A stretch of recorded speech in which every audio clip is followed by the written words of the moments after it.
কৃষি ব্যাংকের অর্থায়নে আমার এই প্রতিষ্ঠান চলে। বাংলাদেশ কৃষি ব্যাংক সরকারি ব্যাংক। এই ব্যাংকে যদি আমাকে অর্থায়ন দেয় তাহলে আমার কাগজপত্র ঠিক না থাকে দিতে পারে না। এখানে আমাদের রূপগঞ্জ হুমায়ুন সাহেব যে আমাদের বর্তমান প্রেসিডেন্ট সংবাদ সম্মেলন করে সেখানে আমার ব্যাপারে সে অপপ্রচার চালায়, বলে যে আমার এই লাইসেন্স ফ্যাক্টরির কোনো লাইসেন্স পত্র নাই, বলে আমার এই ফ্যাক্টরিতে পরিবেশ দূষণ করে। উনি বলে আমার এই ফ্যাক্টরির পরিবেশ দূষণের কারণে আমাদের এই এলাকার গরু মারা যায়, মাছ মারা যায়। দেখেন আজকে সাংবাদিক ভাইয়েরা আপনারা আমার এই ফ্যাক্টরির পাশে গরু বাঁধা আছে। হ্যাঁ, এই যে দেখেন গরু, এখানে এই যে এখানে গরু। তারপর আপনারা দেখেন আমার ফ্যাক্টরি ছাদের জমিনে তারা ফসল চাষ করতেছে। হ্যাঁ, সব ফসলের জমি। হুমায়ুন সাহেব এই অপপ্রচার সে কেন চালাইলো? আমি তো তাকে ডাইরেক্ট দোষারোপ করি নাই। তার আপন ভাই কাজল, তার আপন ভাতিজা নিশাত, সে আসামি মামলার দুজনেই। তারা আমাকে এই ঘটনা ঘটার আগে, বেশ কিছুদিন আগে আমাকে তারা রাস্তায় বেলায়েত নম্বর সহ বেলায়েত নম্বর মাতাল অবস্থায় উলঙ্গ হইয়া আমার গাড়ির সামনে দাঁড়ায়। তখন আমি খুব ভয় পাই। তখন আমি সেখান থেকে কোনো না কোনো ভাবে তাদের সাথে কাকুতি মিনতি করে চলে যাই রাজ্জাক যে চেয়ারম্যান বর্তমান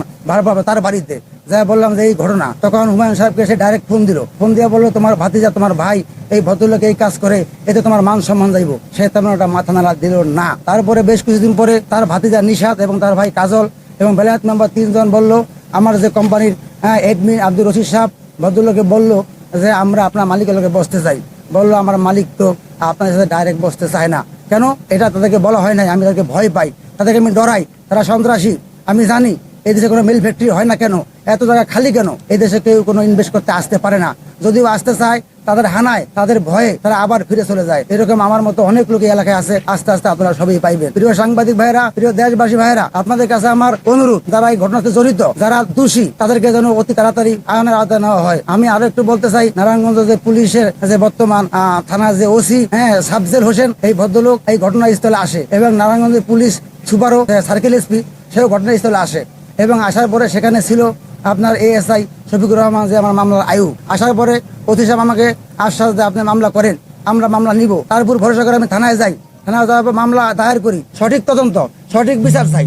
এখানে আমার যে লুটপাট হয়েছে এবং যে আমার মালামাল নিয়েছে, আমি আমার মালামাল এখনো কোনো ফেরত পাই নাই। হ্যাঁ, আমি আমার মালামাল ফেরত চাই। হ্যাঁ, সাংবাদিক ভাইয়েরা। আর এখানে হুমায়ুন সাহেব বলছে আমার 6 কাঠা জায়গা, আমার এখানে 63% জায়গা। হুমায়ুন সাহেব বলছে আমার 6 জন কর্মচারী কাজ করে, এখানে আমার 42 জন কর্মচারী কাজ করে। 42 জন কর্মচারী কাজ করে। ঘটনা থেকে কর্মচারী থেকে বিভিন্ন হুমকি আমকি দেয়, তারা আস্তে আস্তে চলে যায়, তাদের মোবাইল বন্ধ। এখন আমি ইন্ডাস্ট্রিয়াল পুলিশের সহযোগিতায় আমার এই মিল আমি 12 ঘন্টা চালাই।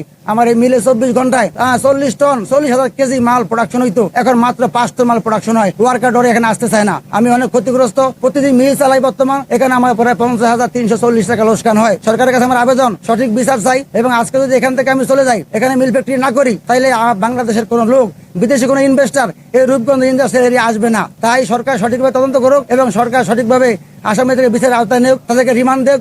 এর সাথে জড়িত কারা, রাঘব বোয়াল কারা। এবং হুমায়ুন সাহেব বলছে উনি বিএনপি করে। হ্যাঁ, ওনার বিএনপিকে আমি দোষারোপ করার জন্য এই নাটক সাজাইছি।